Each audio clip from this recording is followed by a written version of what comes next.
Let me make sure I don't look like a harlot, a vagabond, a Jezebel on this camera, or else people are going to be insulted.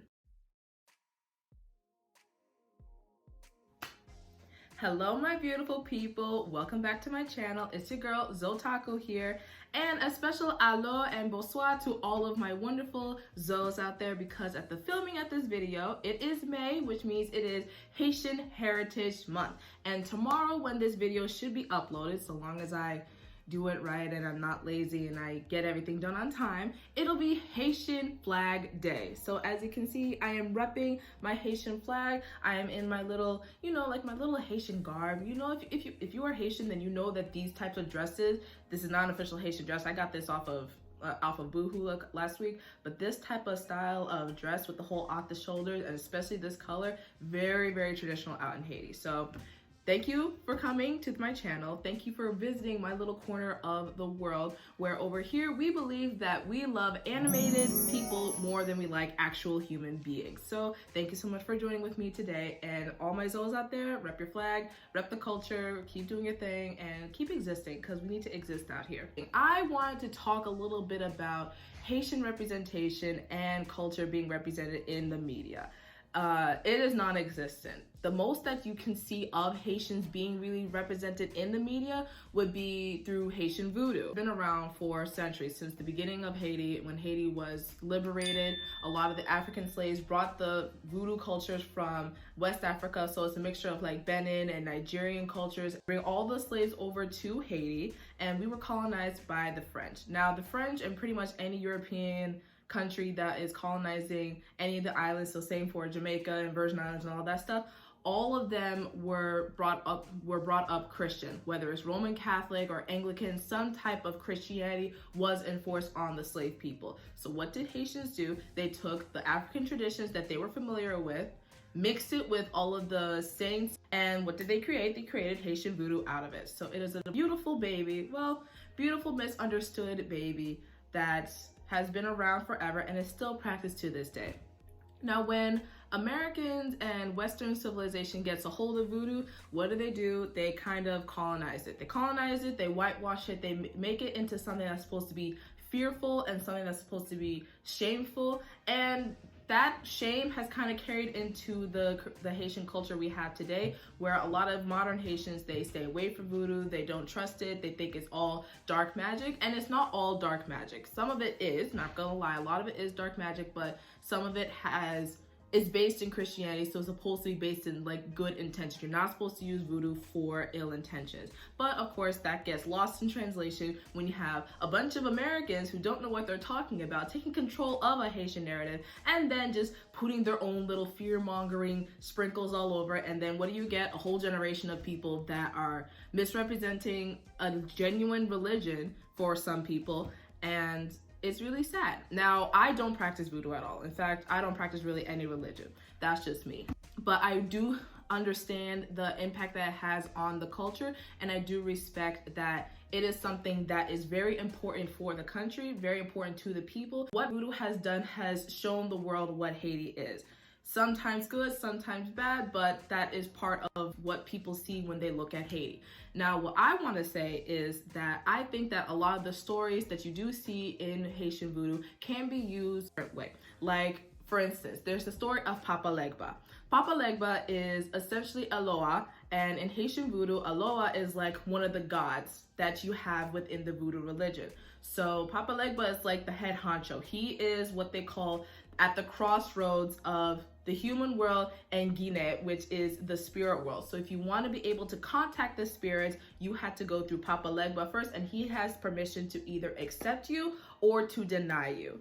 Now, you may know about Papa Legba if you've been watching the news recently, because at the time of this video, there is a white woman whose name I completely forgot, and I should have really done my research on this, but there was a white woman somewhere in America that decided to try to contact Papa Legba, and unfortunately she passed away from that. Now, in my opinion, certain people should not be trying to contact Papa Legba, because you can't just walk up to him and just say, oh, I want to speak to the spirits now, I want to speak to the Loas. That's a very dangerous game to play. Now, I'm not saying that she died because of voodoo, because that would be irresponsible, and there could have been a whole plethora of things. But I will say that certain people should not be using it. And white people, I'm sorry, but y'all not supposed to be touching it. Like, don't touch things that isn't meant for you, and y'all won't have to get hurt. Just don't go touching things that you don't know nothing about. No, honey, he is not your friend. He is not for you. Not everything is for you. I think certain stories within Haitian voodoo or Haitian folklore can be explored more in the media. That way Haiti can have better representation.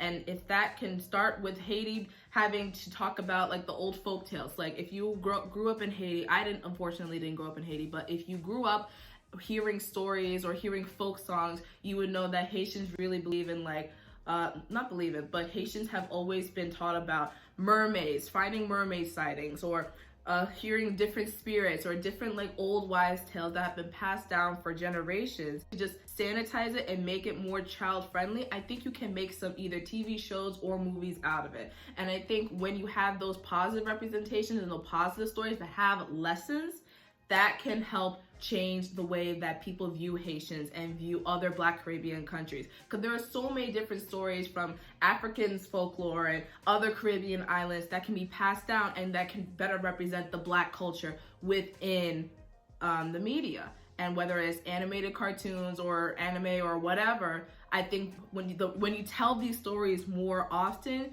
you'd be surprised at how many people can start to learn about the culture and understand that we exist and respect our existence in this earth. Because think about it. When you have stories like, say, Disney, for example, Cinderella, Snow White, The Little Mermaid, those were all, I believe, stories from the Grimm's brothers.